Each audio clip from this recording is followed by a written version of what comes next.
tendo passado esse momento mais crítico, talvez aí no pico da crise, etc., que passou muito pela cabeça desistir. As Paredes Têm Ouvidos, um podcast sobre tudo, onde nada fica entre quatro paredes, com João Velez e Lucas Solarte. Bem-vindos, mais um episódio das Paredes Têm Ouvidos. Hoje trouxemos aqui um lado importante do processo de investimento imobiliário, que é a arquitetura, que é quem pensa nas coisas antes de efetivamente o tijolo ir lá parar.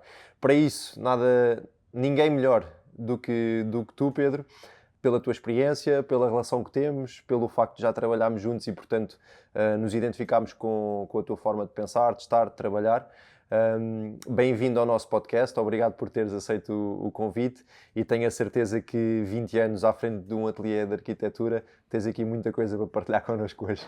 Muito obrigado pelo convite, estou muito feliz de aqui estar e vamos a isso? Vamos a isso, damos força. Porquê a arquitetura? Opa! Não sei, foi uma descoberta, descobri bastante cedo que queria isto, ainda durante o liceu, e nunca desisti, pronto. Basicamente eu penso que é uma profissão... Não podes desistir. Em que a maior parte é difícil não desistir e a dada altura, se formos resistindo, as coisas acontecem.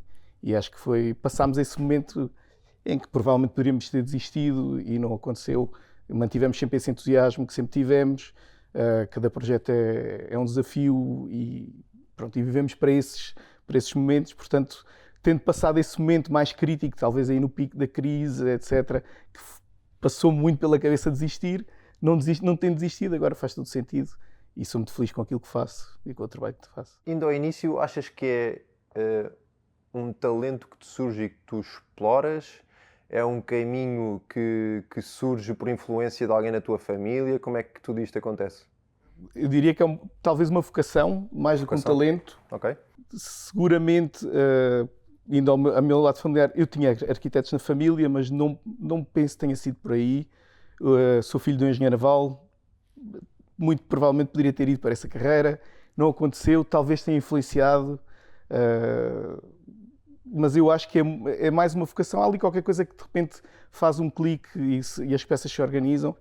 Para mim funcionou muito cedo. Ias para as obras? Ia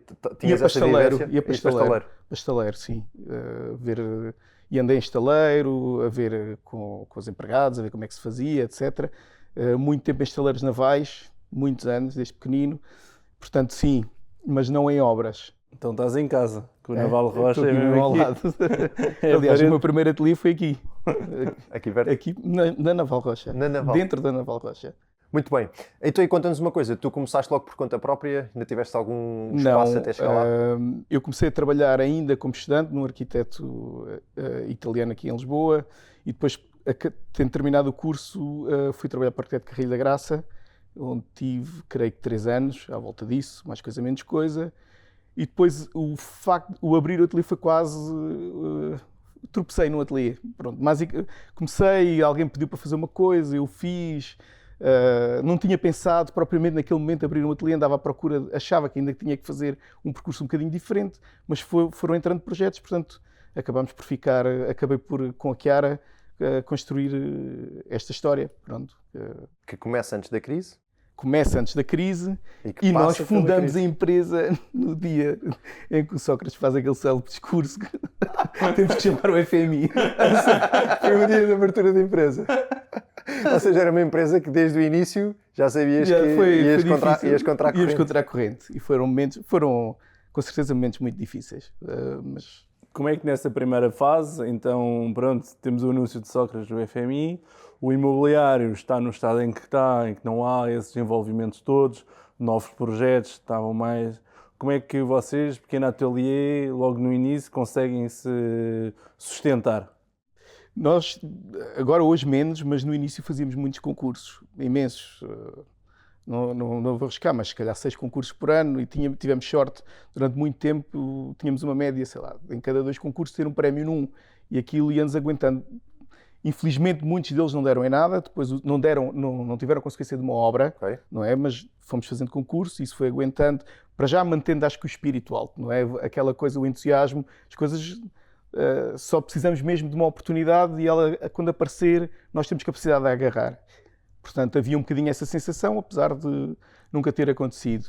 Tínhamos pequeninos apartamentos, família, amigos, etc. Fomos-nos aguentando assim um bocadinho, até depois, quando as coisas começaram a melhorar, estávamos em condições de...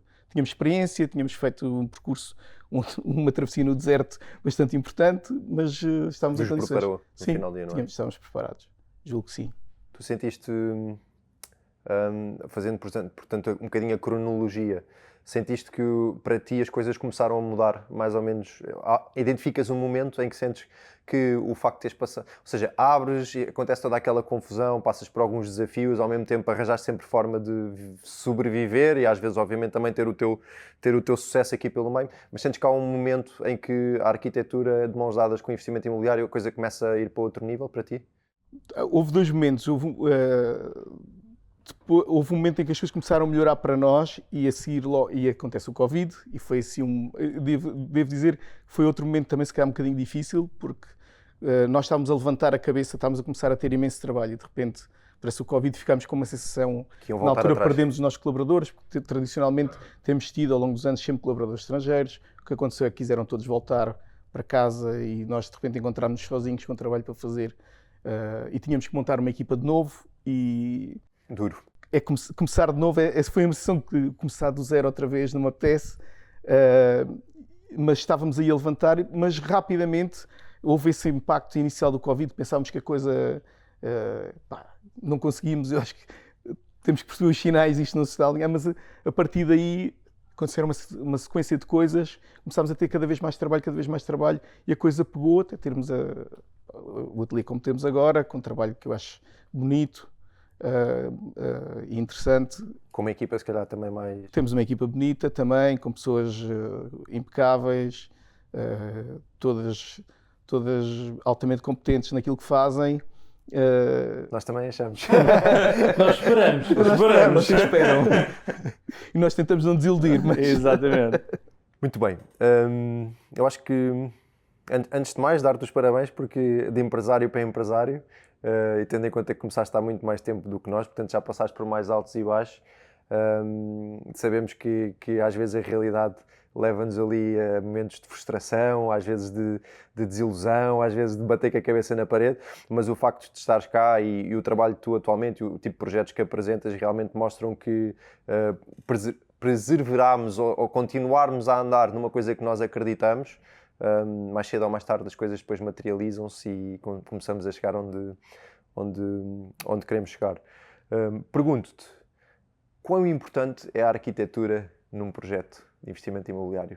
Eu teria que dizer que é fundamental e eu acho, mas pronto, à parte acho mesmo que é fundamental. Acho que... Queres dar a resposta num projeto pequeno, de uma pessoa que está a remodelar um apartamento ou um pequeno prédio ou até uma construção de raiz? Posso fazer, diria que eu acho que é sempre importante. Podíamos falar do ponto de vista de valorizar o ativo, mas eu nem vou por aí. Acho que, por exemplo, começando por um pequenino, alguém que está a fazer o seu apartamento, a sua casa, a questão de termos algo que é desenhado para nós, por alguém que nos entende, que nos ouviu, que tentou perceber exatamente como é que a nossa família vive. Eu às vezes dizíamos sempre, quando desenhamos casas para famílias ou para privados, que é um bocadinho, nós entramos na família, percebemos se gosta de cozinhar, não gosta de cozinhar, que tipo de família é que tem, como é que relação tem com os filhos, e cada família é uma família, cada casal é um casal, e então há esse trabalho que nós podemos fazer, que é de desenhar uma casa à medida daquela família, daquela experiência. E às vezes também, se calhar, abrir as portas para outra coisa, mais aquilo que eles gostavam de ser e que ainda não têm espaço para acontecer. Eu se calhar um bocadinho, não é dizer, demasiado romântico, mas eu ainda acredito que nós fazemos a diferença, que viver numa casa bonita, desenhada para nós, com boa iluminação, com espaços generosos, que isso melhora muito a nossa qualidade de vida e a maneira como nós nos levantamos de manhã. Eu hoje, como disse, hoje não estou particularmente bem disposto, mas ajuda a acordar numa casa bonita, ajuda a abrirmos a janela e termos qualquer coisa bonita para olhar. Às vezes estamos no meio da cidade, é mais difícil, mas eu acho que há sempre qualquer coisa. Eu sou um otimista, que acho que o projeto resolve sempre. Que há sempre soluções. Há sempre soluções. Às vezes não são aquelas que nós queremos, mas há sempre uma solução, há sempre qualquer coisa que pode ser feita para melhorar. E nós, quando entramos nos projetos, em todos os projetos, achamos que isso é possível, que há sempre espaço para fazer qualquer coisa interessante. Se formos investidor, isso também é verdade, ou seja, eu julgo que quem vai adquirir um imóvel consegue reconhecer essas qualidades e nós estamos lá para potenciar uma ideia qualquer que há. E quem vai comprar vai reconhecer essas qualidades e vai estar e vai se sentir em casa mais cedo e vai achar que aquele é o seu lar, não é? É para isto que trabalhamos. Também temos tido a sorte de fazer a obra pública e a coisa é um bocadinho diferente, mas acaba por ser a mesma coisa. Nós estamos sempre a trabalhar para melhorar a vida das pessoas que usam os nossos espaços. Exatamente. Okay? Qual é que é a grande diferença que tu vês entre obras públicas e obras privadas em termos de projeto? Bem, há logo uma diferença que no privado normalmente nós temos um cliente com o nome e com uma cara com o qual podemos conversar. Na obra pública esse cliente é uma coisa, é uma entidade, às vezes com várias caras, vários nomes, que às vezes até, se apanharmos o ciclo político, podem alterar e nós temos que, e às vezes os projetos sofrem um bocadinho com isso, sofrem ou adaptam-se a essa realidade. A obra pública normalmente tem outro objetivo, não é? Quer dizer, há ali um propósito de servir, não é para alguém em concreto, é para uma comunidade, que é uma coisa um bocadinho menos definida, não é? Uma comunidade mais aberta. Mais aberta, tem pessoas com várias ideias, com vários estilos de vida, é sempre uma coisa mais difícil. Mas tem o seu interesse. Eu gosto muito da obra pública também. Acho que também é uma forma de retribuirmos um bocadinho à comunidade, não é?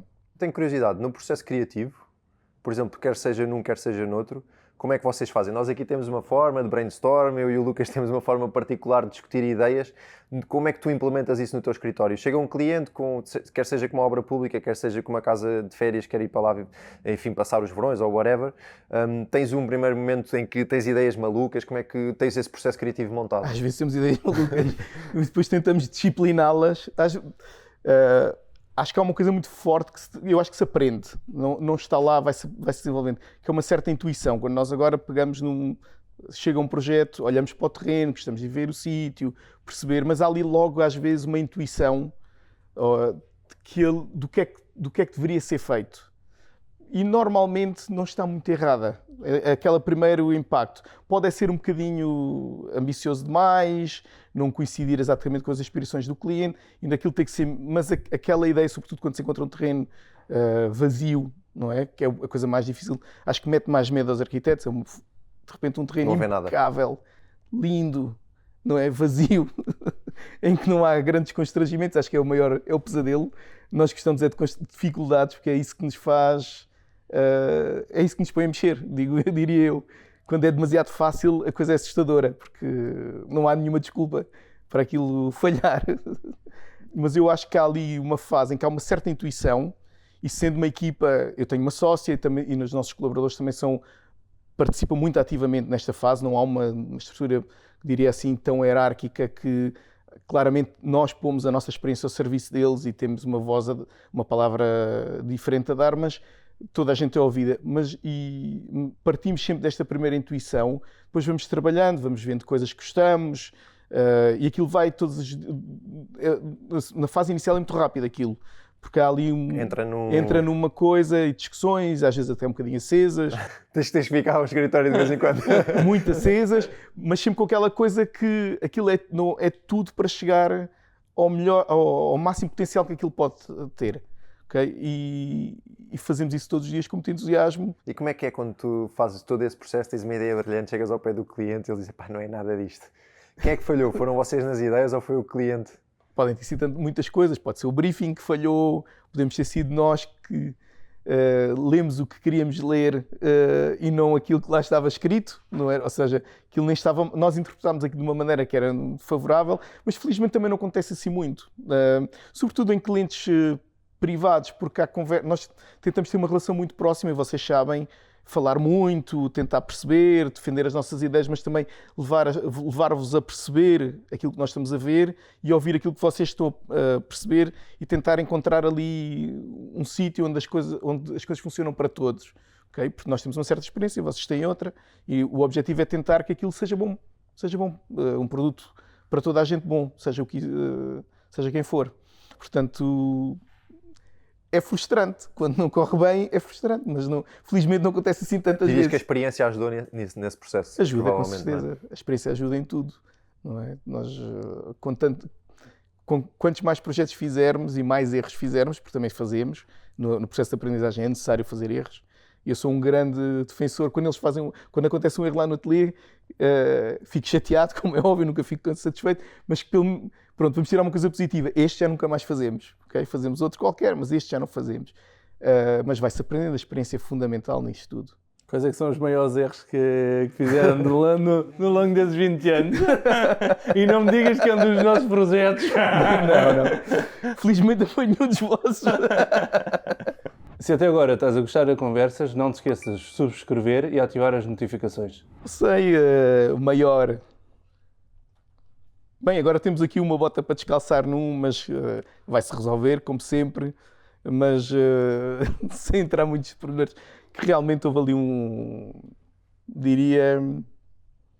houve um desentendimento entre aquilo que poderia ser, não é? Entre a Câmara e em conversas entre nós e a Câmara, houve ali alguma coisa na mensagem que se perdeu e de repente, quando se termina o projeto de uma comunicação prévia, a Câmara reparou que aquilo que nos tinha garantido não podia acontecer.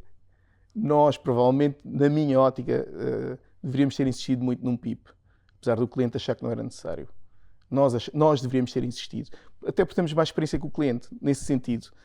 Diria que é um erro com o qual espero ter aprendido, não voltarmos a ir para uma comunicação prévia, aliás, é uma coisa que estamos correntemente mas nunca mais, por muito que o cliente insista, não faço. Não vou voltar a fazer. Porque foram demasiadas horas metidas numa coisa... É desagradável para todos, porque a consequência em projeto é grave, mas não teria sido na fase inicial. É grave porque a comunicação prévia temos projeto de execução, especialidades, empreiteiro, preços negociados. É um bocadinho tarde para descobrir, ou seja, isto na arquitetura, os erros têm que se antecipar e descobrir lá em cima. As fundações, logo no início, fazer os erros todos e as descobertas todas no início. No fim do processo é um bocadinho... É caro para toda a gente, porque vai requerer da nossa parte muitas horas para corrigir um problema que podíamos ter evitado, do cliente provavelmente também vai ter custos que poderia ter evitado, mas não... acontece. Infelizmente, também posso dizer que em 20 anos foi a única vez que fizemos uma coisa deste género, fomos um bocadinho atrás do cliente, naquela pressa, e de não ter sido um bocadinho mais teimosos. Eu costumo ser uma pessoa muito teimosa, às vezes, quando acho que as coisas têm que ser feitas de uma determinada maneira. Desta vez, se calhar, facilitei e não correu bem. Acontece, estamos sempre a aprender. Sim. Mas depois, voltando um bocadinho ao sweet point que tu crias entre o cliente, a vossa visão, e conseguem juntar os dois, chegam com uma ideia, o cliente está satisfeito, a frustração de às vezes não ler perfeitamente o cliente, mas nesse caso imaginamos a leitura foi perfeita e chegamos a um grande monstro cá em Portugal, que é uma Câmara Municipal no qual apresentas esse projeto. Como é que tu vês este papel atualmente e a gestão realmente, e mais numa parte de um arquiteto, como é que consegues fazer a gestão das expectativas, que seja para o cliente, que seja para vocês, perante uma Câmara, no qual essa comunicação às vezes não é mais fácil? Bom, em primeiro lugar, eu tenho um grande respeito pelos meus colegas que trabalham nas câmaras, etc., porque também sei, por muitas queixas que nós façamos, e queríamos seguramente que andasse mais depressa, às vezes fosse de outra maneira, que normalmente o problema não está exatamente no técnico. Nos profissionais. Nos profissionais que lá estão, e é importante salvaguardar isso. É mais sistemático o problema. É mais sistema, eu acho que é mais de organização. Eu tenho a sensação, hoje em dia, que faltam técnicos nas câmaras. Ou seja, se as câmaras têm que fazer este trabalho todo que têm que fazer, que é fiscalizar, dar pareceres prévios, etc., falta gente. Okay? Falta gente qualificada, falta gente. Não há um problema. Poderá haver aqui e ali uma câmara ou outra que tem, se calhar, gente a mais, não vou falar no geral, mas na maior parte das experiências que eu tenho tido nas câmaras, tenho sempre a sensação que falta gente. Cada técnico está com projetos a mais, isso atrasa bastante o processo e quem acaba por pagar é, obviamente, o investidor ou o cliente final que não consegue compreender. Não consegue compreender, é difícil de compreender e para nós essa gestão, às vezes, das expectativas, dos tempos, é muito difícil porque nós não... Perguntam-me quanto tempo é que isto vai levar a acontecer. Há uma parte que eu sei, que é a minha. Eu sei quanto tempo é que eu levo a fazer um estudo prévio, sei quanto tempo é que levo a fazer um projeto de execução. Posso falhar ali 15 dias, um mês, uma coisa qualquer. Não sei quanto tempo é que vai estar daquele lado. Depende muito da câmara, depende muito do momento em que aquilo cai. Há períodos do ano em que é mais complicado. O projeto, a zona da cidade em que ele é feito, a tipologia de projeto. Porque há projetos que são mais complicados do que outros. É difícil. Nós, das câmaras, gostaríamos, se houvessem mais técnicos, eventualmente, que houvesse uma coisa que... Maior clareza e deadlines? Bem, a maior clareza, etc. Eu acho que às vezes o problema nem é a falta de clareza, é a falta de contacto. Nós só temos uma maneira de falar com as câmaras, que é submeter um projeto, esperar 60 dias e eles respondem a dizer que está mal. Isso é que se calhar estaria mal. Deveria haver um contacto mais próximo. Um feedback loop mais imediato. Ou a possibilidade de ir discutir o projeto antes de submeter. Nós, quando submetêssemos, já devíamos ter a certeza, não é uma garantia que ele vai ser aprovado, mas que naquelas coisas evidentes a Câmara está ao corrente daquilo que nós estamos a fazer. Isso, obviamente, por isso é que eu digo que eu acho que faltam pessoas para isso acontecer. Porque para isso acontecer tem que haver muita gente. Mas eu acho que valeria a pena um investimento. Sinceramente, evitavam-se processos que batem na trave e voltam para trás por coisas evitáveis logo na concepção numa da ideia. conversa às vezes. Numa conversa, até às vezes porque a aplicação de algumas coisas depende de alguma subjetividade. Acontece em algumas... os regulamentos que tentamos fazer são feitos para serem mais concretos possível, mas há coisas... Que é da interpretação. Que é da interpretação e essa interpretação não é uma coisa que a Câmara... Ou a Câmara faz, sei lá, um livrinho, uma coisa qualquer que me diz a interpretação na Câmara, aqui é que isto se faz desta forma, mas há muitas vezes este que eu respeito. Como eu digo, eu gosto de trabalhar com toda a gente e aceito qualquer justificação fundamentada. Nós temos que aceitá-la e trabalhar com ela. Era bom saber, às vezes, a priori, qual vai ser a interpretação que vamos encontrar daquele lado e trabalhar já com essa condicionante, digamos assim. Ok, dirias então que, se calhar, o ponto essencial a melhorar, na tua ótica, é a comunicação e ter alguém de contacto que te ajude, especialmente numa fase inicial de concepção, a garantir que as premissas sobre as quais vais partir estão certas. Sim. E, portanto, a partir daí depois já se entra numa coisa mais de detalhe, mas pronto, já não vai inviabilizar toda a ideia original. É assim, nós podemos sempre fazer um PIP tipo 1 para ter um bocadinho isso. Mas a dada altura, quando começamos a desenhar, e nós temos tido a experiência em alguns projetos, que felizmente se conseguiu fazer uma coisa desse género, é sempre importante, não é? Quer dizer, sei lá, eu recebi o PIP, sem o enquadramento legal, está tudo bem, não há dúvida nenhuma, começo a desenhar, mas ao desenhar acontecem ali uma série de coisas que eu não tenho bem a certeza como é que aquilo vai ser interpretado. Era importante ter um referente, o tal gestor do procedimento, ser alguém que nós podemos marcar uma reunião. Eu até posso esperar 15 dias para essa reunião, às vezes mais vale esperar esses 15 dias do que submeter um projeto mal e voltar para trás. Prefiro, mas haver esse contacto prévio. Eu, sendo honesto, há câmaras em que isto se consegue fazer. Normalmente as mais pequeninas. Nós tivemos um caso com a Câmara de Mertling, felizmente o arquiteto morreu, em que até ao sábado me ligava, estive a ver que o projeto arquiteto consegue entrar aí num Zoom, só para lhe explicar, para me esclarecer aqui uma coisa e explicar-lhe o que é que eu acho que tinha que corrigir aqui para isto ficar bem. Nós queremos um bocadinho mais isso, não é? Eu sei que isso é difícil de fazer numa escala gigante, mas tínhamos que tentar encontrar uma maneira desta relação ser mais de parceria e menos de eu depositei uma coisa e tu vais... Nós e eles, não? Não devia ser tanto nós e eles. A construção de um território comum, este território em que habitamos, devia ser um propósito comum. Ou seja, há regras que são estabelecidas pelas câmaras e pelo Estado que nós queremos cumprir, todos nós, e tem que nos ajudar a cumpri-las. Não é? E até podemos chegar à conclusão que há coisas que não estão escritas, mas que são importantes. Também já nos aconteceu com a Segurança Social, da lei dizer uma coisa, mas eles dizem a nossa experiência com lares é que isso não funciona. Temos tido vários lares em que se aplicou isso e essa solução não funciona. os lares em que funciona melhor, a solução é esta. E nós olhámos para o projeto e disse, ok, eu vou fazer como dizem. Vocês têm muita experiência nisto, não vou questionar. Não é? A experiência de que está do outro lado é muito valiosa e tem que passar para cá. E não, às vezes um parecer é uma maneira muito pobre de dar feedback a um projeto. Okay? E no meu entender faltam pessoas, né? Muitas pessoas.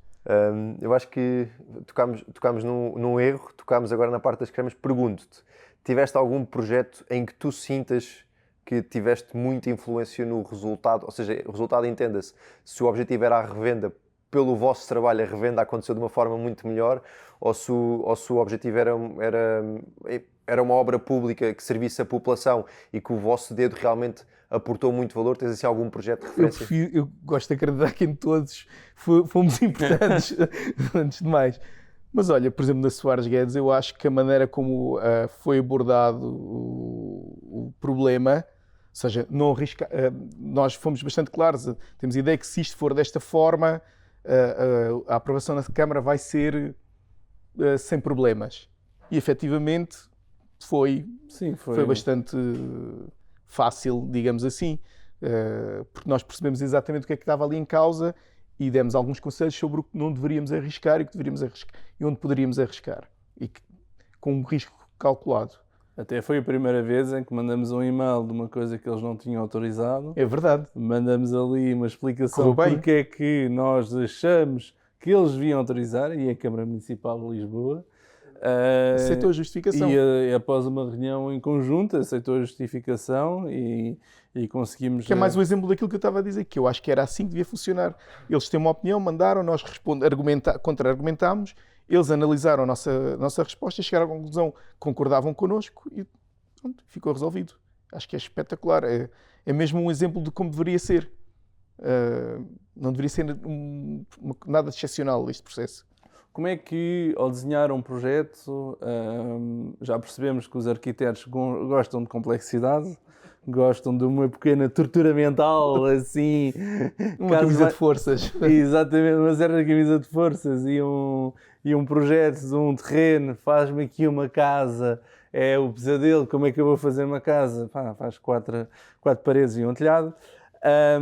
Mas como é que chegam e conseguem ter essa visão e alguns elementos para verem algum projeto e ter a visão do que é que isso pode ser e projetar-se o que é que isto é e o que é que isto pode ser? Que eu sei que é uma grande dificuldade de muita gente, é chegar ali e não conseguir, eu não vi isso, não consegui me projetar. Diria que há qualquer coisa que é treinada, julgo logo nas universidades, que é um bocadinho... os gregos chamavam-lhe genius loci, mas eu não queria ir por aí porque isso é um bocadinho... Mas há qualquer coisa que quando nós chegamos a um terreno, e vamos pôr esse caso, um terreno vazio, em que nós olhamos, começamos a ler o território, ou seja, há coisas físicas que são bastante óbvias, vale, ou seja, temos uma orografia qualquer que nos informa já sobre qual seria a melhor maneira de intervir no território, logo está ali, há a posição do sol, etc. Há uma série de coisas que são bastante concretas que nos ajudam, ok? E depois há uma sensibilidade, não é? Que é... Nós começamos a projetar logo na cabeça, é muito engraçado porque às vezes, nós há uns anos fizemos um projeto aqui para Lisboa, para uma praça, com os colegas arquitetos paisagistas que gostamos muito de trabalhar, que são os baldios, e combinámos ir ver o terreno. Eu fui com a Chiara, fomos ver, e eles foram também sozinhos, não conseguimos ir no mesmo dia, então depois combinámos uma reunião para discutir como é que íamos organizar o trabalho, o que é que tinha. E é engraçado que quando chegámos à mesa, quem é que vos vai explicar primeiro? Não era exatamente igual, mas eram os mesmos princípios. Aquilo depois foi só trabalhar, mas logo no momento, quando se chegou lá, todos tínhamos visto um potencial qualquer. Na altura era de conseguir rasgar uma coisa que não era evidente lá, que era possível se calhar rasgar um espaço público qualquer que atravessasse a praça toda de um lado ao outro. Aquilo não era bem uma praça, era um estacionamento. Mas foi quase imediato. Isto acontece muitas vezes, que é nós irmos a um sítio, temos um programa na cabeça, sabemos mais ou menos a escala daquilo que o nosso cliente quer lá, vemos o terreno, vemos o sol, vemos tudo e de repente na nossa cabeça começamos logo a imaginar ali qualquer coisa. É muito comum mesmo. Nem sei explicar de onde é que isso vem, sinceramente. E dirias que voltando a uma das minhas primeiras perguntas, achas que para seres um bom arquiteto tens que nascer com qualquer coisa nessa vertente? Ou isso treina-se também? Não sei. Acho que há uma sensibilidade qualquer que ajuda. Eu vou dar o exemplo. Acho que não vou fazer nada. Eu tenho uma filha que eu acho que tem essa sensibilidade. Não sei se ela vai querer ser arquiteta. E se não quiser, está tudo bem. Mas há a maneira como ela descreve espaço é bastante sui generis para a idade dela, ok? Desde pequenina, que consegue entrar num espaço e critica a cor, a posição da luz, faz assim umas análises que não são normais. Obviamente, não chega para ser um bom arquiteto. Isso não chega. Mas ajuda, não é? Se nós tivermos essa sensibilidade de perceber que entramos e cá às vezes nos sentimos esmagados, outras o espaço tem uma proporção feia e que não é agradável, etc. Ajuda, com certeza.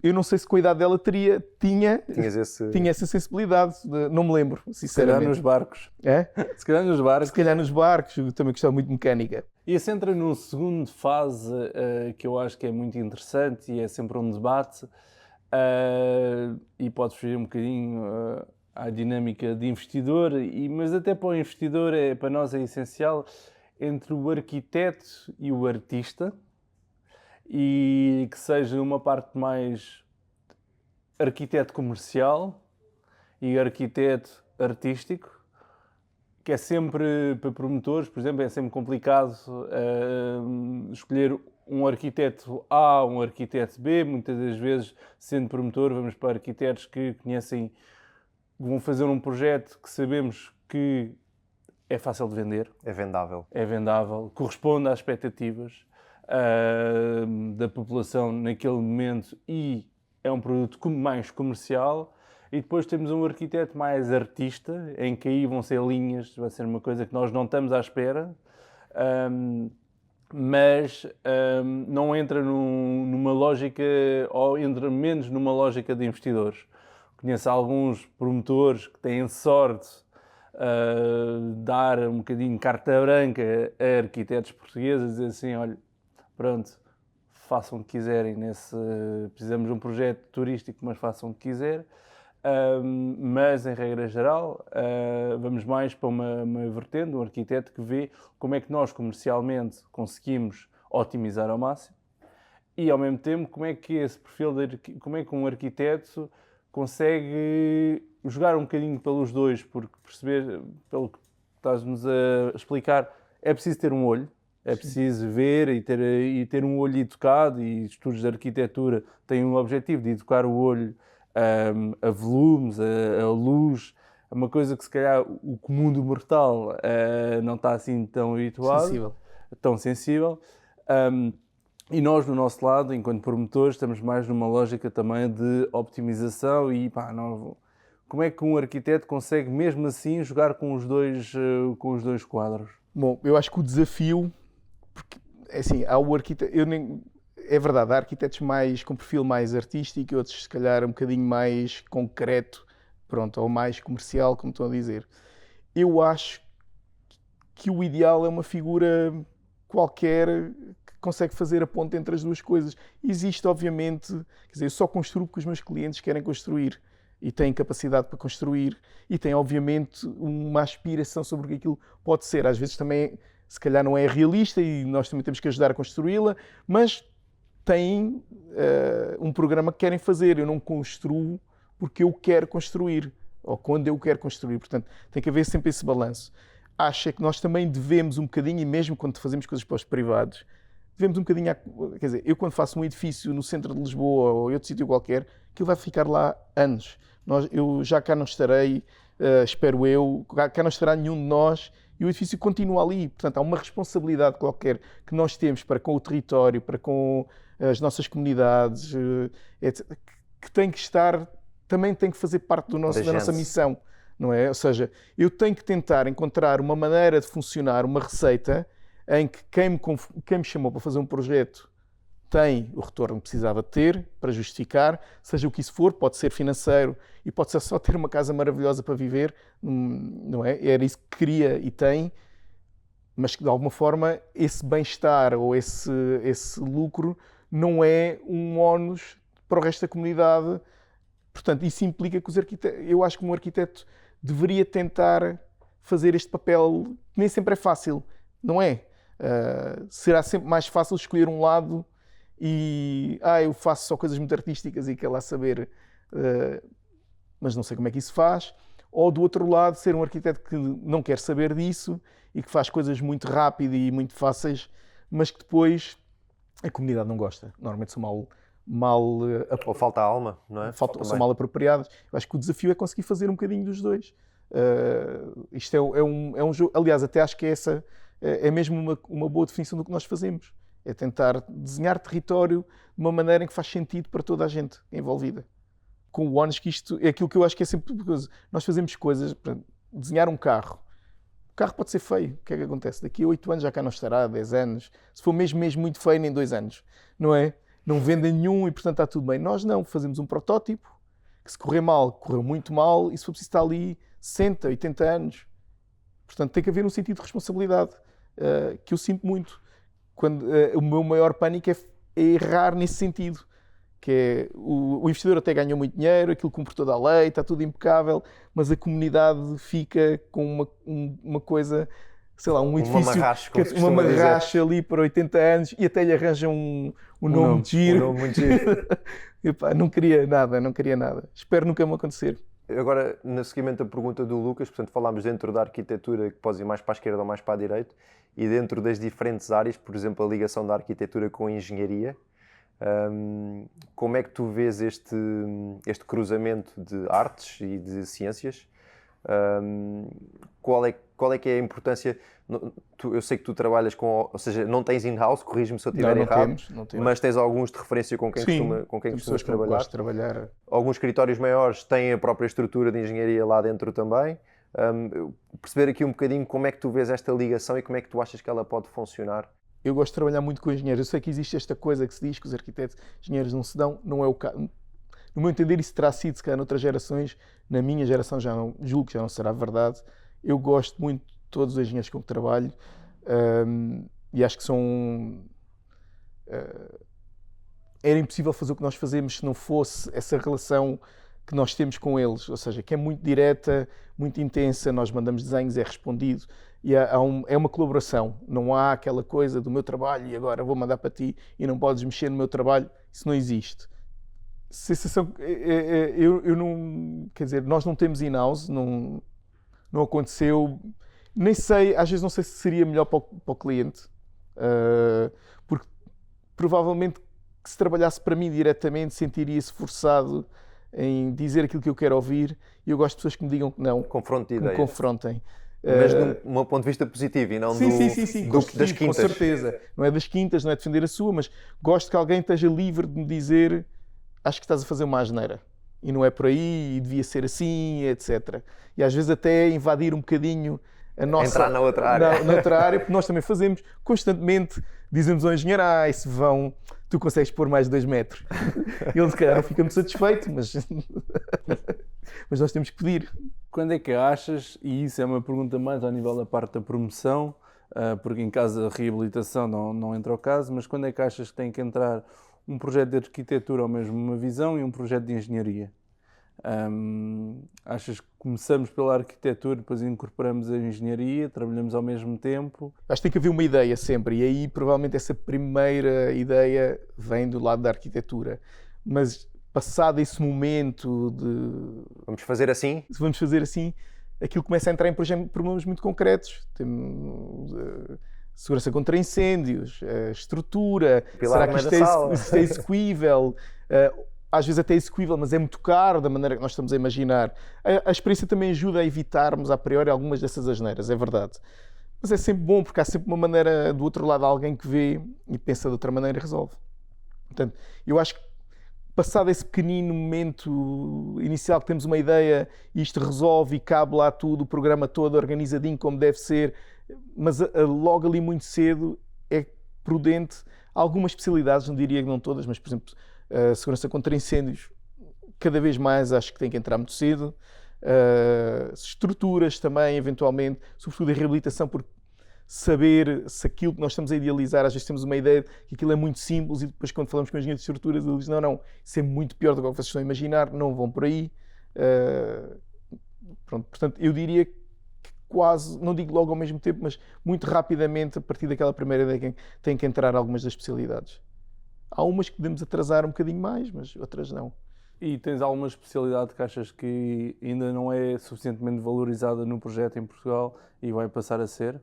Bem, eu acho que as especialidades, não diria que estão todas muito valorizadas, porque as pessoas têm todas medo que o edifício caia e de um sismo, portanto acho que as estruturas, mal ou bem, se nós dissermos que vamos poupar na estrutura, ninguém quer ouvir isso, não é? Portanto, eu sinto sempre, por exemplo, que a arquitetura paisagista, tratando-a como uma especialidade, que eu acho que é um bocadinho diferente, é um bocadinho mais do que isso, mas acho que nem sempre é valorizada e que ajuda a resolver muitos problemas, nomeadamente da inserção no tecido urbano ou não urbano, mas pronto, no contexto. Acho que às vezes pode ser uma ferramenta muito útil para integrar os edifícios no seu contexto. De resto, não, a térmica está muito valorizada hoje em dia e bem, às vezes até tem um impacto muito grande no custo, diria eu, que às vezes até para coisas muito pequeninas, um impacto bastante significativo. Portanto, não diria que há nenhuma especialidade dessas mais clássicas que está subvalorizada neste momento. Estamos em 2025, estamos aqui há 2 anos do Simplex, que supostamente era um processo todo que ia um bocadinho revolucionar os processos todos de licenciamento, revolucionar assim comunicações prévias, os timings iam ser resolvidos. Qual é que é a tua opinião enquanto arquiteto sobre essas mudanças? Achas que foi mais uma notícia e que depois no papel nem se transformou ou se realmente não foi alguma coisa que acrescentou, que facilitou os projetos em Portugal? Não tenho a certeza que tenha facilitado. Aliás, não tenho também uma ideia negativa. Acho que não mudou assim, infelizmente, não mudou grande coisa, porque eu acho que o problema não é de lei. O problema é de organização, é de falta de técnicos, de legislação às vezes excessivamente complicada, e não é esta legislação do processo, não é do processo como se licencia um projeto, é a mesma legislação que os edifícios têm que responder, que às vezes é excessivamente complicada. Temos, como sabemos, em Portugal, legislação muito antiga, vamos ver, diz que vai sair agora, o regeu, mas que está desadequada. Adaptada a uma realidade que mudou muito. Que mudou muito e estamos a tentar cumprir, às vezes, com leis que dizem coisas contrárias uma à outra. Portanto, eu não sinto que o problema fosse aquele. E acho que se pôs uma grande esperança numa coisa quando eu não sinto que era esse o problema. O problema, quando voltamos ao início, é da organização. Não é um problema de... Porque não basta escrever que agora tenho 30 dias para responder. Aliás, como sabemos, por experiências recentes, que não basta escrever 30 dias para aquilo sair em 30 dias. Porque aquilo fica lá 60. Não é? E não muda nada, porque eu posso refilar o que eu quiser, não vai mudar nada. Provavelmente o técnico da Câmara, se ligarmos, isto tem razão, mas eu não consigo fazer isto mais depressa. E, portanto, não basta mudar a lei, tem que se mudar tem que se criar as condições de organização para esses valores serem cumpridos. O valor até podia dizer 60 era preferível que o valor dissesse 60 e fizéssemos em 15. Ou seja, não sinto, e aliás, até fazendo um bocadinho, com alguns investidores sempre sentido que o Simplex trouxe problemas de confiança. Porquê? Porque se a partir do momento que eu faço uma comunicação prévia, o investidor já fez o investimento todo. Se aquilo corre mal, está tramado, ali. Mas, em boa verdade, a Câmara até pode não responder, deixar passar os 30 dias e deixar aquilo ir para a obra. E aquilo vai para a obra. e depois, nos primeiros anos de vida do edifício, pode chegar lá e dizer que aquilo está tudo mal. E supostamente tem que ir abaixo. Estou para ver quando é que isso vai acontecer, mas é o que lá está escrito, não é? Que há um prazo, julgo, de 5 anos em que a Câmara pode levantar questões em relação ao edifício. Quando já estiverem lá pessoas a morar, quer ver como é que tiram de lá as pessoas. Quer dizer, o investidor pode já nem estar envolvido perto. Já se pode ter ido já embora, se pode ter ido embora. Quer dizer, há ali toda uma série de questões que eu acho que não estão respondidas. E eu senti que a maior parte dos investidores que têm muita experiência não tinham nada contra a figura de licenciamento, até preferem, porque lhes permitia dar-lhes segurança. Quer dizer, eu aprovo a arquitetura, se a arquitetura estiver ok, eu invisto nos projetos de especialidades todos e depois vou para a obra. Okay? E trabalho num quadro de certeza. Este quadro, aparentemente mais rápido, depois em prática, a minha experiência não tem sido essa, mas pode ser minha. Mas traz um quadro de muita incerteza para quem está a investir e para nós projetistas também. E que é o que o investidor não quer e foge a 7 pés, Exato. Por isso é que continua a fazer o processo da mesma maneira. E procura sempre o licenciamento se puder. Se lhe deixarem, vai sempre ao licenciamento. Ou vai ao PIP do tipo 2, ou faz... Há câmaras até que entendem que não se pode meter um PIP tipo 2 e depois uma comunicação prévia. Okay. Nós estamos aqui num sítio que é de repente quase que me empurrassem a ir para a obra sem nenhuma certeza de que aquilo não está em cumprimento de alguma coisa. 100% de certeza que é o que o investidor quer ter, não é? Ainda por cima num quadro que temos legislação que está desatualizada e que é bastante confusa, não é? Se tivéssemos uma legislação super clara, cristalina, até podia ser, os arquitetos, nós, se calhar, arquitetos, passaríamos a cobrar-nos muito mais, ter seguros brutais que cobriam eventuais erros de projeto. Isso seria outro cenário possível, mas para isso acontecer, a legislação tem que ser cristalina, não é? Porque eu não vou pôr a minha cabeça num sítio, eu também não quero, não é? Eu também não quero que aquilo corra mal. Em última análise, também são custos ou prejuízos para mim, não é? De imagem, em relação aos meus clientes, de horas de trabalho, de tudo. E ter um projeto, aliás, uma das coisas mais tristes é ter um projeto no qual se investe a vida em imensas horas, trabalhamos imensas horas nos projetos e de repente o cliente dizer não vou construir. É tristíssimo. É mesmo... Não passa nos 3Ds, não é? Aquilo não ficamos contentes, nunca ficamos contentes. Sim, não se trabalha para a maquete, trabalha-se para o tijolo. Quais é que, do teu ponto de vista, são os grandes desafios da habitação e da construção em Portugal para os próximos anos? Estamos a ver um problema de habitação gigantesco, não é? Eu não acredito muito que o problema seja um problema de oferta e de procura. Okay? Não acredito. Acho que poderá haver também um bocadinho um problema, mas acho que não explica tudo. Há uma mudança do que é investir em imobiliário. E está tudo bem, não tem problema nenhum, mas a resposta, nomeadamente, por exemplo, os Golden Visas, essas coisas que foram, num primeiro momento, fundamentais, provavelmente, para sairmos de uma crise, e não tenho mínima dúvidas disto, que foi provavelmente fundamental. Talvez os estímulos tenham sido prolongados durante demasiado tempo e nós agora estamos a pagar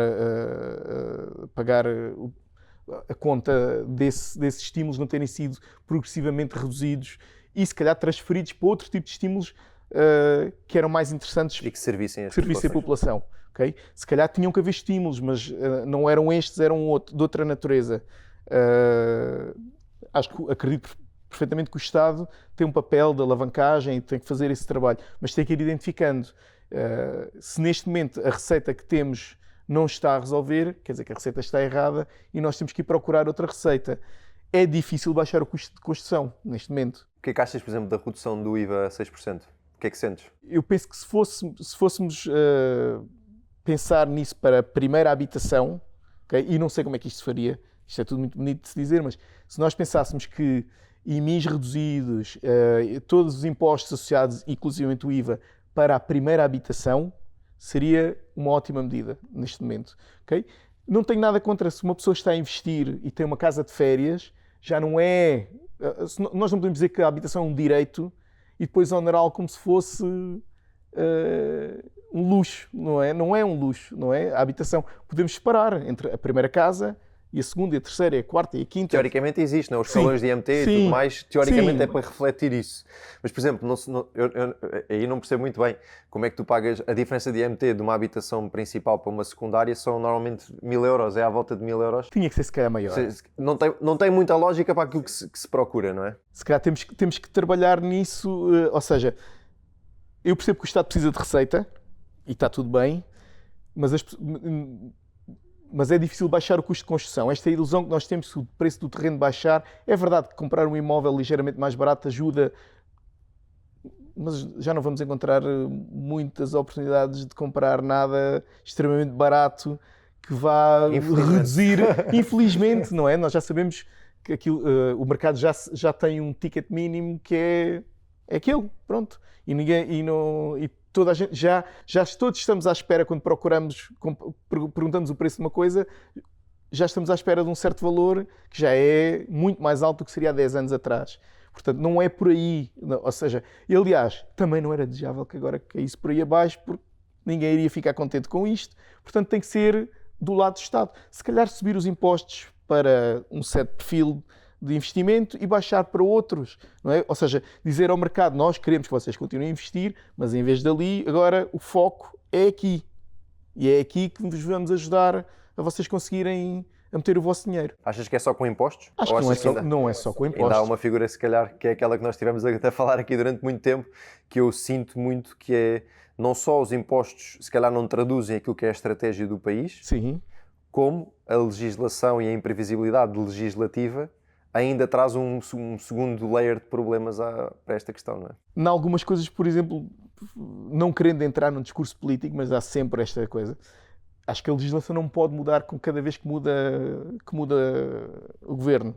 Nós tínhamos que trabalhar num quadro de maior previsibilidade, não é? Ou seja, temos uma ideia para o país, discutimos e discutir significa que há compromissos, cedências, não é? Discutimos um pacote legislativo que achamos que vai responder a isso e muitas vezes também o que acontece em Portugal é que não damos tempo para ver se funciona ou não funciona. 4 anos é curto. 4 anos é curto, às vezes, sei lá, nós temos a ideia que o Simplex não funciona, mas se calhar no meio de alguma daquelas coisas, algumas coisas até teriam funcionado, não todas, há umas que claramente não serviam, mas algumas podiam ter funcionado. Se isso se calhar tivesse sido negociado e articulado que vamos dar 10 anos e tirar daqui a 10 anos fazer, ou 6 anos, ou 8 anos, temos que nos dar um prazo, que é durante 8 anos não vamos mexer e daqui a 8 anos vamos avaliar e vamos mexer onde achamos que não funcionou.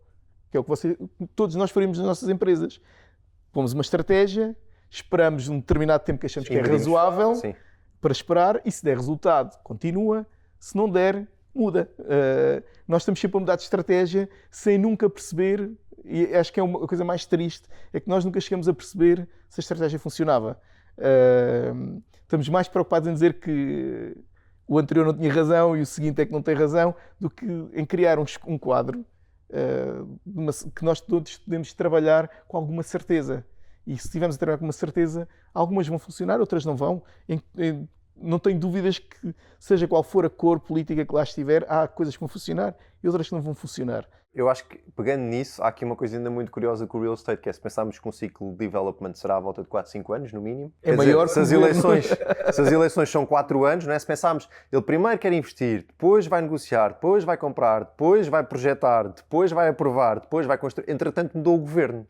E quando ele vai entregar, se calhar aquilo já não é nada. Não é nada, a lei já não é a mesma. A lei já não é a mesma, as necessidades já não são as mesmas, a ideia política é outra. Ou seja, enquanto tivermos um ciclo governativo que é inferior a um ciclo de development, o que vai acontecer é que nunca ninguém vai acertar na estratégia porque as coisas estão a mudar, não é? Tem que se trabalhar por dois lados. Primeiro, reduzir, se calhar, esse tempo de development, seja pelos prazos que as câmaras respondem, etc. Por outro lado, prolongar a vigência das leis. Okay? A menos que uma lei seja completamente idiota, devíamos lhe dar tempo para ver se funciona, não é? A menos que seja uma coisa claramente que é óbvio que está a correr mal. Logo, não é? Há coisas que nós percebemos logo que não estão a funcionar. Mas, no geral, eu acho que às vezes não há uma receita para chegar a um objetivo, há vários.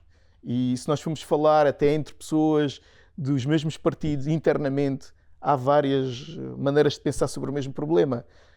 Portanto, nós só temos é que decidir sobre uma e dar-lhe o tempo suficiente para ver se funciona, que acho que é uma coisa que nós não fazemos. E digo isto, infelizmente, talvez não seja o ciclo político, não é... O facto de nós termos eleições de 4 em 4 anos nunca, não é o suficiente para nós conseguirmos perceber... Se uma estratégia está a resultar num país. Sim. Não é o suficiente. E normalmente, por isso é que normalmente também quem está no poder se calhar se aguenta, mesmo que esteja a fazer a geneira, consegue-se aguentar mais um bocadinho, porque as pessoas não querem ver se aquilo chega a algum sítio.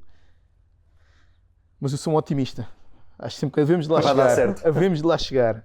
Eu acho que podia ser interessante, antes de nos despedirmos, se calhar se falar aqui de um projeto mais concreto, que é um projeto que vocês trabalharam os dois. Ainda há pouco nos referimos a ele, a Manuel Soares Guedes.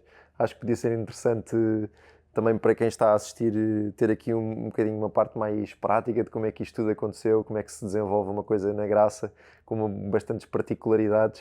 Não sei se queres colocar aí alguma pergunta, Lucas. A pergunta... Ou contar alguma história? O Lucas, se calhar, conta mais histórias. Eu acho que é mais contarmos histórias do que perguntas. Não sei também se queres dar um enquadramento sobre esse projeto. Tens a maquete atrás que te ajuda. Exatamente. Vamos, Mas se fosse ser o Lucas o entrevistado. Pronto, é o primeiro projeto que fizemos com o Pedro. Como todos os projetos em Lisboa, têm muitos desafios.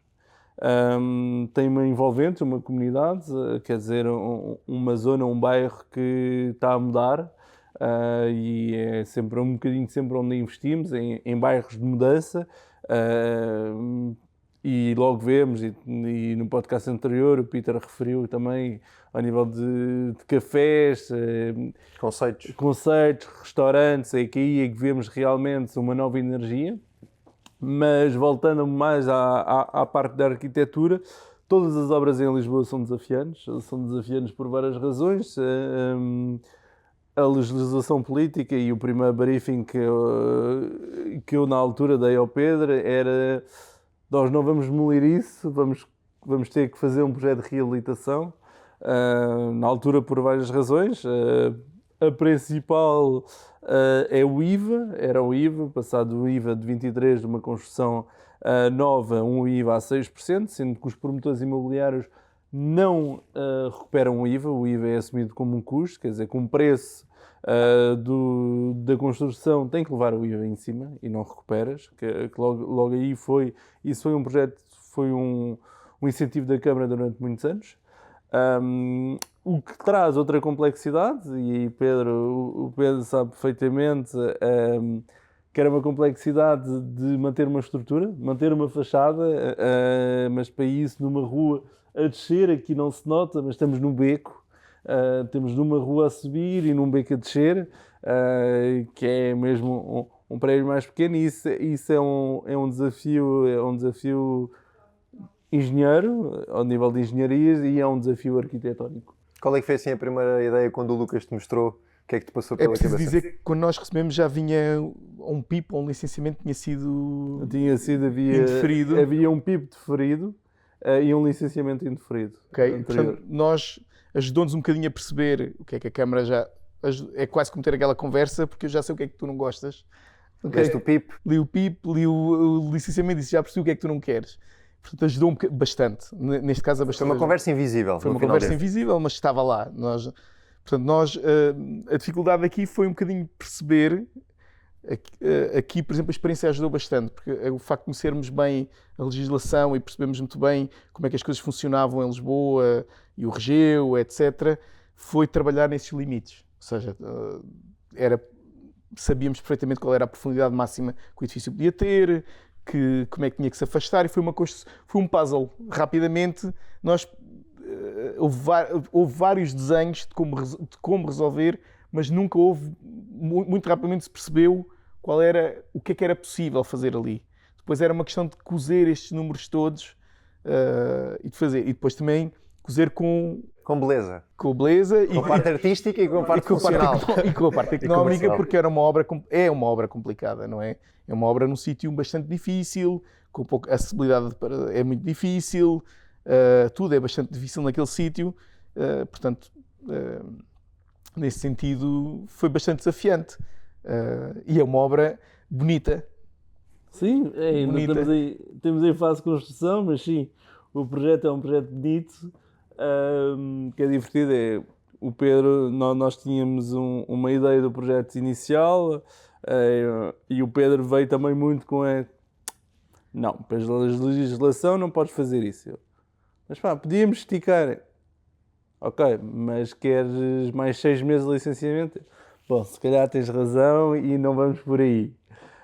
E foi muito uma gestão de expectativa, ao menos do meu ponto de vista, porque queremos sempre fazer uma coisa diferente, nos esticar um bocadinho mais, e no final das contas é tudo uma questão também de gestão de expectativas, de tempo, e o Pedro foi muito aí...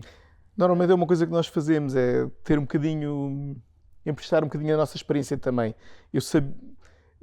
Eu acho que dificilmente se conseguiria fazer muito mais do que isto, e mesmo que fosse possível, era com um desgaste enorme da relação na Câmara, de tempo de risco, etc. E na altura disse, pá, eu acho que vamos tentar fazer isto funcionar de outra forma. Okay? Há aqui uma expectativa do que é que isto pode ser, temos que tentar fazer isso ser possível da maneira mais limpinha, que aquilo entra na Câmara, não levanta, cumpre aquilo tudo que é expectável que cumpra e não levanta grandes questões daquele lado. Porque se tivermos aqui 2 anos a discutir um projeto com a Câmara, também tem um custo. Grande, é o capital lá estacionado. Sim, portanto, e acho que nesse sentido correu particularmente bem, foi muito rápido. Foi um licenciamento aqui 8 meses, se me recordo. E foi por causa daquele problemazinho e demorámos mais tempo à espera, creio que já não me lembro do que é que foi, de um parecer qualquer. Era o enquadramento histórico, acho eu. Era, sim. Foi exatamente quando tivemos de mandar o historiador dar a entender a envolvente e fazer um trabalho sobre a envolvente toda. Isso foi aí que... Sim, que é uma coisa que hoje em dia nos projetos no centro de Lisboa, eu diria... quase que nem vale a pena, é um custo assumi-lo, tem que se fazer esse estudo, porque muito provavelmente vai ser pedido. E começa-se então logo também por aí para se ter esse parceiro. Aliás, até para nós, arquitetos, era útil, porque às vezes dizem, vamos demolir isto, vamos demolir aquilo, e de repente chega ao estudo e diz, mas essa parede era do século XVII e tinha não sei do quê. Não convém, não é? Convém saber antes de dizermos que queremos parti-la, pensar o projeto logo com esses pressupostos, não é? Quais é que foram os maiores desafios para esse projeto? E pode ser lidar comigo, não...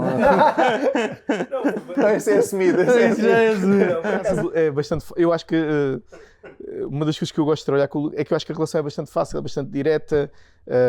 Ele diz o que tem a dizer e eu também digo o que eu tenho a dizer, e não é? O Lucas, quando não gosta, diz não gosto. E eu arrumo a viola e vou para o outro lado pensar naquilo que ele disse. E também explica bem. Às vezes consigo convencer que ele não tem razão, outras vezes não, e está tudo bem. É trabalhar com clareza, desde que haja clareza.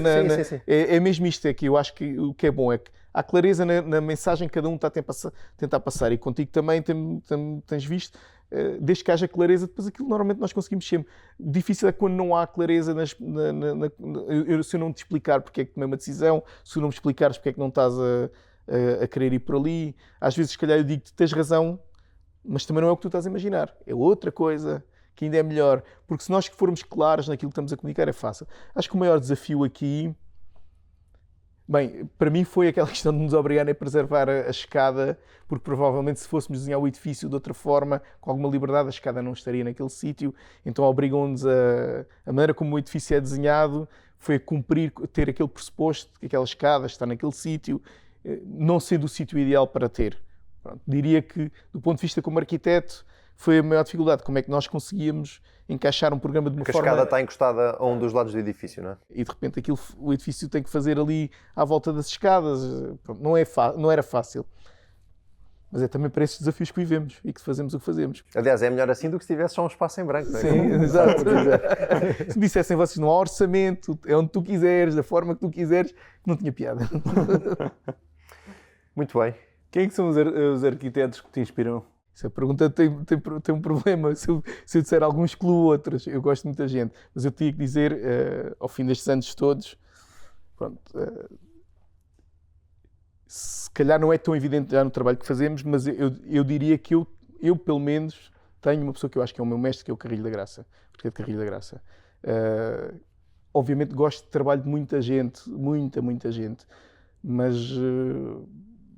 na universidade, quando conheci o trabalho, foi aquele trabalho que logo que tocou-me logo. Eu percebi, fazia sentido, gosto da maneira como pensa, mesmo passados todos estes anos, eu continuo, e já não frequento o ateliê, como frequentava com certeza há muitos anos, mas continuo a compreender exatamente a forma como os projetos são pensados. A ideia. Mas pronto, para dizer isto tenho que excluir uma série de outras pessoas que eu adoro. Adoro trabalhar com a Chiara, também acho que é uma pessoa que... Fica-te bem dizer isso. Pronto, fica bem, mas não digo por isso, digo mesmo porque trabalhar com outra pessoa é sempre difícil, não é? Sentes que essa dupla funciona? Sim, e sobretudo porque nem sempre pensamos da mesma forma. E obriga muitas vezes, às vezes contrariado, a sair da minha zona de conforto. E eu acho que também faço o mesmo por ela, não é? Ou seja, acho que somos duas pessoas com convicções e com uma grande paixão pelo que fazemos e que nem sempre concordam, mas desse confronto de ideias constante, eu acho que os projetos ganham sempre qualquer coisa. Eu não consigo, nem quero imaginar um dia não poder trabalhar com ela. Não consigo mesmo imaginar. É uma coisa que acho que me ia atormentar imenso. Não digo porque me fica bem, apesar de saber que fica bem. Eu sei, eu estava a brincar contigo. Não, até porque é muito importante e conseguimos encontrar ao longo da nossa vida esse tipo de pessoas, não é? Que nos desafiam, que nos questionam e que nos fazem também evoluir. É muito giro, nós começámos a trabalhar na universidade e nunca parámos. Começámos a namorar, já trabalhávamos, foi por aí fora. Portanto, a nossa relação sempre foi... Construtiva. Sim, foi sempre nisto. Fizemos muita coisa, concursos de estudantes, as primeiras obrinhas, eu tenho a ideia que fiz muito pouca coisa sem a Chiara em termos de arquitetura. Fiz algumas com outros colegas e também não correram mal, mas a pessoa que eu, ao longo destes anos todos, gostei mais de trabalhar sempre foi a Chiara. Ainda bem. Ainda bem para nós que ficamos com um bom produto. Exatamente. Acho que é isso, Pedro. Acho que é isso. Muito obrigado por teres vindo até aqui. Foi um prazer ouvir-te. Acho que a tua partilha é incrível e dá-nos aqui um ângulo muito importante do nosso ciclo enquanto investidores. Acho que a parceria também tem corrido muito bem. Já vinha de trás, antes de eu e o Lucas sempre sócios, ou seja, e vinha do Lucas e depois eu apareci. Acho que a forma como trabalhas, que é um bocadinho a forma como nós os dois trabalhamos, e por isso é que também acho que as coisas encaixam bem com comunicação, frontalidade, está bom, está, não está, vamos tentar chegar a uma ideia melhor, é inspirador. Acho que desejo-te a maior sorte nos próximos passos e que venham aí projetos. Nos próximos projetos, sobretudo temos um agora que se calhar no próximo podcast temos de falar, mas tem que haver sorte, mas vai correr bem. Acho que sim. Obrigado por teres vindo até aqui. Espero que tenhas gostado desta experiência. Estava muito nervoso no início, mas acho que acabei melhor do que eu comecei. Sem dúvida. Eu agradeço o convite e a oportunidade. Tá bem. Vamos a isso. Obrigado, Pedro. Vamos lá.